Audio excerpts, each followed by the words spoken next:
everyone, I'm Allie Buckman with the Potomac Bead Company, and today I'm going to make this aviator bracelet for you. So the design is using the newest bead, which is the DiamonDuo.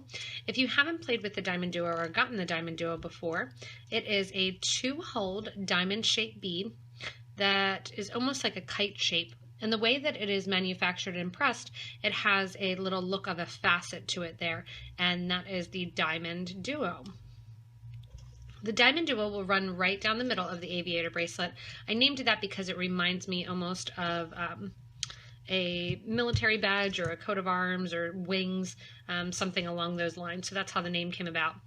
But if you need any of the materials to do this, including these newest DiamonDuos, you can get them from me online at PotomacBeads.com, or you can go into your local Potomac Bead Company. We will put little links here on the left-hand side. They'll drop down and you can click and link to purchase online any of the materials that are used here in the video. For this aviator bracelet, you will be using the DiamonDuo bead down the center. I've chosen to use the DiamonDuo in the concrete gray color.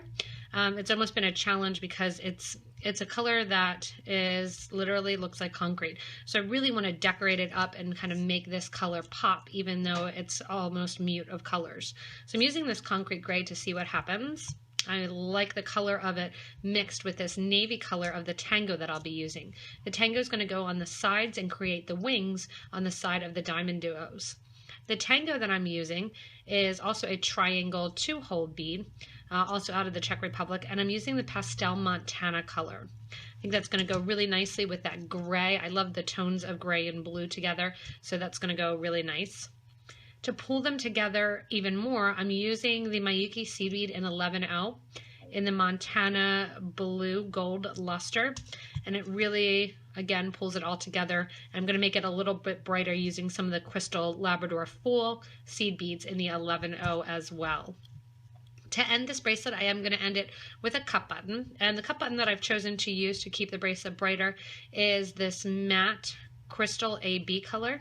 And it has that little bit of that blue tones and those gray tones around the edges that we'll be using to make this bracelet. In addition to the beads, the aviator bracelet will need to be done with thread and needle. So the thread that I'm using the green wildfire in the 0.006.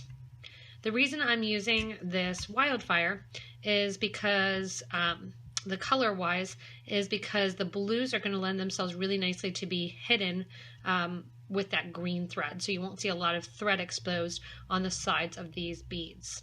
I am going to use about 5 feet of beading thread, and I like to cut my thread or to burn my thread off with a thread burner. This is the Thread Zap 2. So when I'm going in to cut off my 2 feet of thread, I'll heat up my Thread Zap, burn through that thread, and then get ready to put my thread on a needle. The needle that I'm working with is a size 10 English beading needle, and you're going to use 2 of these needles because we're actually going to do a 2-needle project, which allows us to put the clasp on right away, which is great, and it also works through a little bit quicker with these larger Czech beads. So we're going to need 2 size 10 needles. Usually handy, I'll also have a pair of pliers. I like to have the pliers handy so that way when I do burn the ends of the thread, I can go in and I can actually flatten out that thread end in order to make it easier to thread that needle. I'm working here on a bead on it board, or you can work on a bead mat. I like the color of the bead on it board with that nice light finish. And then also I have handy, in case you do want to glue, some people glue and some people don't. This is some super new glue that I'm working with as well to finish off the end of the bracelet where I tie the 2 thread ends together. To get started, we are going to start with just our DiamonDuos. So you're going to get ready by putting the DiamonDuos and the 11-0s ready. We're going to start with our cup button and then pour out your tangos as well. I'm only going to be coming down the center here, and I do have the 2 different colors of seed beads. I want to put the bright silver in the middle here, and then I'm going to run the color down the side. So right now I'm going to lay out my DiamonDuos, which I'll be highlighting in the middle, the tangos, which will be catching on the side, and my crystal Labrador 11-0 seed beads. Again, you want to cut about 5 feet of your beading thread, and we're going to put a needle on each end of the thread. Once I have the materials laid out and both of my needles on my thread, I want to make sure that the tails of the thread end about the same place, so that way I make sure I have the same amount of thread on each side. I forgot that I was going to be decorating my cup button, so I did get out 3 of that Montana Blue seed bead as well. To start the project, I'm going to add those 3 Montana seed beads, and I'm going to add my cup button. When I add my cup button, I'm going to sew through the cup button, through the bowl side, and exiting the very bottom or the base of the cup button. Pushing that down, you can see that just decorates that cup button a little bit, popping those 3 11-0s in the middle. Because this is a 2-needle project, whatever I do on the left-hand side, I'm also going to do on the right-hand side of my project. To get started, we are going down the center here of the aviator. We're going to use 3 of our 11-0 seed beads on each side of our needle. So I have 3 on the left, 3 on the right, and let those drop down also next to your cup button. You can see there that creates almost a little V, and that's the effect that we want. To make that V effect even more prevalent, I'm going to pick up another one of my 11 here, and I'm going to take the right needle through, and then I'm also going to take the left needle through in the same direction. Push that down next to that cup button, and you can see then it really creates a V shape. I always like to bring the button in together at a V after it. I think it makes it easier to put on and off the bracelet. The needles will get separated then again, and we're going to put 2 of our 11-0 seed beads on each needle. We will come back through and really reinforce that clasp. Right now we don't need to worry about that, since the bracelet does come up and back down it. So we're going up, and then we'll come back down and we'll reinforce the clasp. The center of the aviator bracelet is built upon the DiamonDuos. The DiamonDuos are simply separated from some of these tango beads with 11-0s. Because the DiamonDuos do have a little bit of a faceted look from that press shape, they do have one side that is flat. The flat side is always going to be facing down. The easiest thing to do at the start is to change a lot of your DiamonDuos so that they are facing up. And that way, when you create the bracelet, all those facets are created so that they are facing upward. Likewise, when you're working with the tango can be a little tricky. The tango has 2 holes, but it's an isosceles triangle, so one side is bigger than the other 2. It's not an equal triangle. Because of that, there is one hole that goes from short end, or from the long side to the short end, and another one that does the same thing. There's one complete side that does not have any holes. That's going to be what faces the exterior on both the left and the right of the project. If you need to keep it straight, you can also set up your tangos, making sure that we go through the correct hole, with that side that does not have any holes is going to be either to the left or to the right as you build the project. I'm going to just put a couple in here so it makes it easier to grab as I'm working. And then as you build, you can decide whether or not you get it and you know exactly which hole to grab, because we're going to be grabbing basically the shorter hole first on both needles. Or if you need to lay them out and continue the pattern that way, you're more than welcome to. The pattern starts out with a DiamonDuo, the needle on the right going through the right side, and the needle that's on the left going through the left hole of the DiamonDuo. This one looks like, of course, the first one had a little bit of a block. Sometimes the different coatings in the different check finishes, and even the Miyuki, can have a little bit of stop in there. You just usually are able to press it out with your needle. After I get my DiamonDuo on and press it down next to my cup button, that gives me the first little diamonding effect. From there, the needles get separated, making sure that you keep your needle that's on the right to the right and the needle that is on the left to the left side, because you want that little facet on the top. Add an 11-0 on your right needle and an 11-0 on your left needle. As those drop back down to that cup button, I'm going to pick up that small hole on the left-hand side of my tango, And on the right hand side, same deal.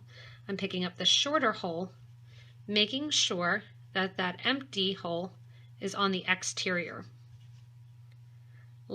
Letting those drop down next to the DiamonDuo. I then finish each one by adding an 11-0 on each side. And let that all drop down. You can see now that those tangos just kind of want to sit off to the side a little bit, and they're going to just lay off to the side until we come back and actually connect them in on the exterior. Our next bead, making sure again that that DiamonDuo is facing straight up. The needle that's on the left will pick up the next DiamonDuo, and the needle that's on the right will go through the second hole of that DiamonDuo. I'm uncrossing my threads here to make sure again that when you're working on it, that diamond of the duo is always face up.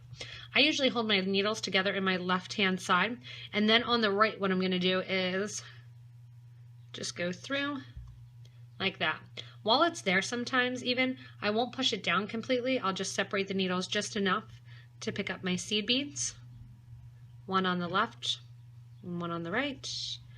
I add my next of my tangos here.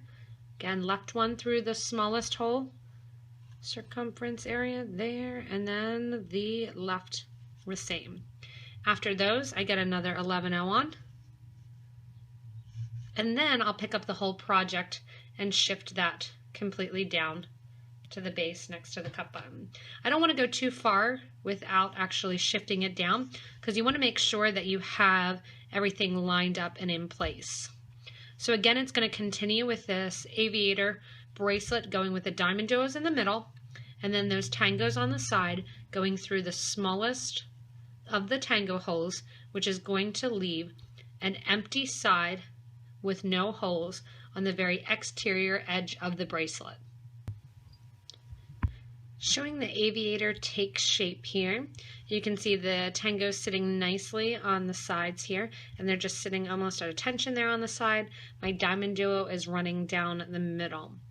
Generally speaking, the clasp is going to take up about a half an inch to 3/4 of an inch, depending on the space that you have in it. Mine is going to take about a half an inch, so I want to continue this bracelet about 6 1/4 inches, so that way I can get my bracelet a total of 6 3/4 inches. I'm going to continue adding my DiamonDuos in this pattern with the tangos off to the side, and as I do that, I'm going to get it to be about 6 inches in length of the actual design portion.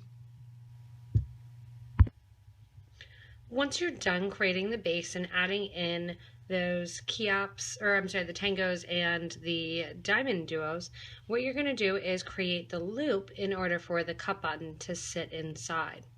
After we create the loop, then we'll come back down the project and add in some seed beads here along the end. At this point, we're actually done with the specialty beads, so we're done with those tangos and the DiamonDuos. Again, this bracelet is not going to really shrink up much in length, so you're going to want to make sure to make it to fit.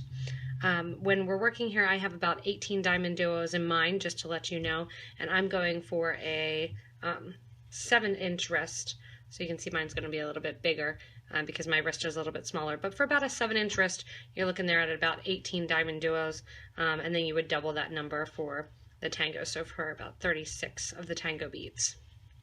Once you do have on all the little wings here of the aviator, it doesn't really matter whether or not your DiamonDuos are sitting face up or face back. What we're going to do is create our loop in order to add that cup button. The loop will be created with our 11-0 seed beads.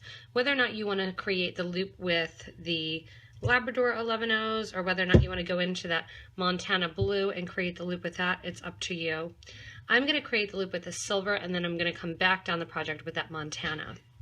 To create the loop, as you're coming out of your last DiamonDuo here, like you're getting ready to add your next set, you're going to create a V.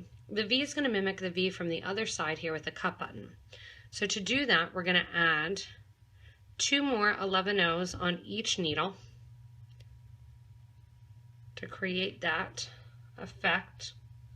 Let's shorten up my tail here. And then on the other side, same thing, 2 go on. After I put 2 on each side, I'm going to go ahead and add 1 more bead, where that bead is going to go through both needles in the same direction. So I put it on the one needle here going through, and I'm going to pick up the other needle and go through that exact same bead. Pulling that down towards the end, then you have your little V here. On the other side of the V, we're going to create the loop. To create the loop, you're going to pick up 1 needle. It doesn't matter whether it's your right or your left. And I'm going to add about 25 of my 11O seed beads.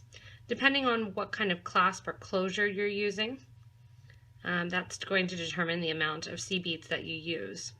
When you do a clasp or closure, you want to get enough beads in that it will actually go around the button, but you don't want too many beads in that it's going to slip off. So it's a little bit of a game that you want to try it and see exactly how it fits. This is also a great opportunity to try on your bracelet to see how it fits as well, because you'll create your loop before coming back down.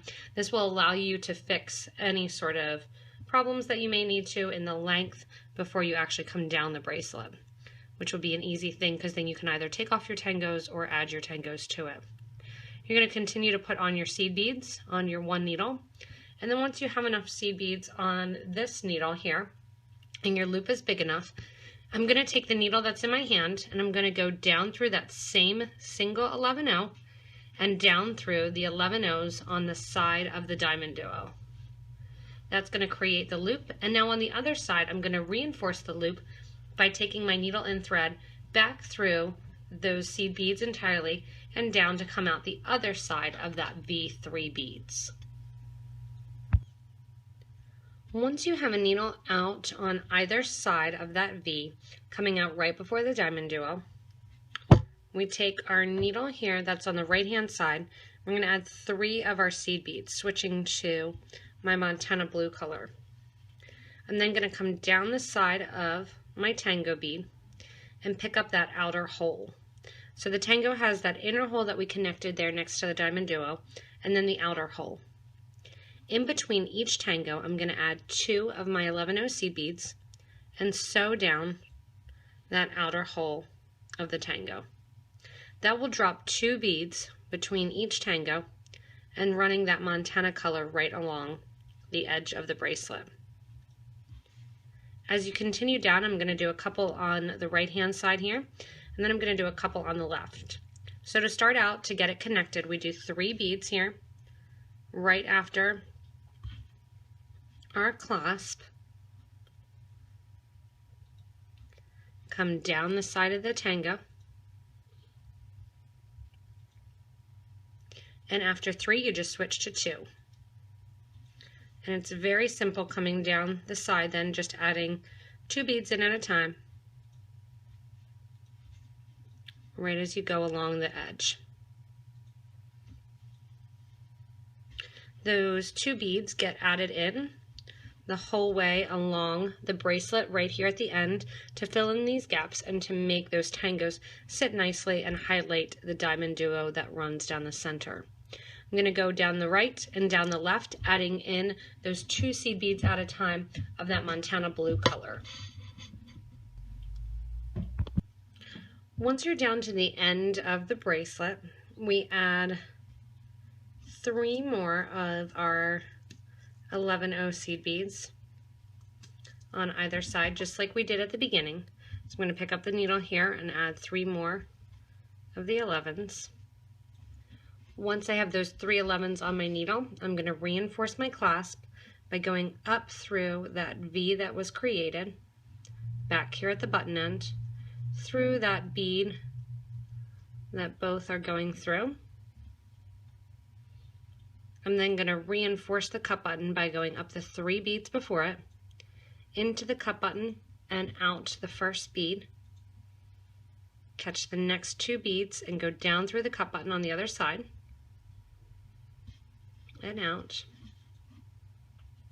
And once I'm down and out there, I'm going to go through those 3 beads and down to the other side and out. Once I'm out here on the other side, I'm going to let my needle hang out, pick up the left-hand needle here, add my 3 11/0 seed beads onto the needle, drop that down next to my project, and I'm just going to tie a knot right here, tying the 2 ends together. Make sure when you tie the 2 ends together that those 3 beads sit down and don't get involved in the knot. This will put the knot right next to our V before our button. The first knot I'm not pulling very tight. The second one, when I go in here, I'll pull tight to make sure that that first knot also has a nice pull. Once you have those 2 knots in, if you'd like, you can do a third or a fourth. You can weave your thread back through the project again if you like to reinforce it a little bit. You can also split your needles, come back down each side. You could add a little pico trim on the ends and really kind of make this bracelet a little bit more flashy. So if you wanted to, an idea and a challenge would be to come back down the end, come out each individual seed bead and add another one and another one seed bead in between each here. That would make a little point on the fun aviator bracelet. Once the thread ends are tied off for the last time, I'm going to go in with my super glue glue and glue down that knot a little bit. Like I said, if you're not a fan of glue, you can thread the thread back through the project a little bit. If you do happen to get a little bit too much glue on, like I just did, you can grab something and kind of pull some of it off. You can also take an old bead mat or an old cloth and just kind of press it against it. Once the glue dries a little bit, I always like to take the threads and make sure that they're not glued to one of the beads. Once that glue is dry, and the super glue dries pretty quickly, it's still a little damp, but it'll be dry in a couple seconds, I'm going to take my thread burner. The thread burner here, the top of mine you can see is all kind of twisted up. It still works fine, just to let you know. You're going to go in with the thread zap here. I press down on the little handle, go in and burn off the thread ends. Those thread ends then create a little bit of a tail. What I'm going to do is I hold my thread burner with that little button in to heat it up. And I'm going to go in and create a little nubbed end so that way the thread does not come out between the 2 beads. You can also fuse the thread together. The wildfire is fusible, as well as fireline is too. Once you're done that then and have that thread end done and the glue dried, you're actually done with your aviator bracelet. It's a pretty use for the DiamonDuos and for the Tangos, which are used to kind of complement each other in this bracelet. The nice addition of the Crystal Lab seed beads brightens it up, and then the Montana blue seed beads really kind of pull those colors together. If you haven't had a chance to play with the DiamonDuos, they are really fun to play with. The Tangos as well, with that kind of funky off hole when you're working with it. If you go back to this video and you're watching it again, it really is ideal to kind of think of that Tango as having the open side and then the short side with a hole through it. The DiamonDuos stack really, really nicely next to one another, and there's a bunch of new patterns coming out from us and others as well with these fun new beads, using them to create awesome new bead weaving designs. If you do need any of these materials, you can go back to the beginning of this video to the little drop down, which will show you exactly the links to get them from me online to purchase. If you want to also, you can kind of look underneath the video here. There's a little details description about the video and what's about and what's used in it. If you click to show more on that, the little arrow down, it'll have a link to all of the materials that are used in the video as well. If you want to interact with us more, you can subscribe to this YouTube channel, and then you'll get regular updates when we do videos. You can also visit us at PotomacBeads.com, sign up for our email list, shop with us online there. You get regular updates for different coupons we do and videos that we do, as well as product updates. You can also interact with us on Facebook. Join our Facebook beading and jewelry making group and show us what you've made, show us how you're playing around with the new beads, what you guys have for inspiration, ask questions, and interact with other like-minded artistic individuals as you. Thanks a lot for watching, everyone, and have fun making this aviator bracelet.